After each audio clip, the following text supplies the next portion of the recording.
lendir satu-satunya di Tasik. Murce 16.000 aja.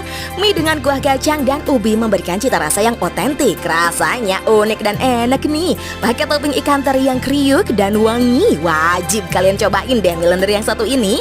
Hayu langsung meluncur ke Makata Side Dish. Lokasinya di Jalan Ciuntung sebelah Meka Dental Care ya.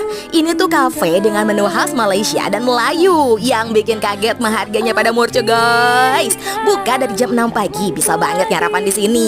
Ada promo grand opening bayar 20.000 udah dapat paket bundling, satu makanan dan satu teh obeng. Promonya sampai 31 Oktober ya.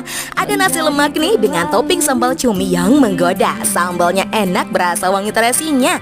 Buat cemil-cemilnya bisa pesan Prata Malai. Perpaduan telur yang disiram kuah kari yang lembut dan gak bikin enek. Pakai topping ayam, kentang dan acar timun yang bikin segar.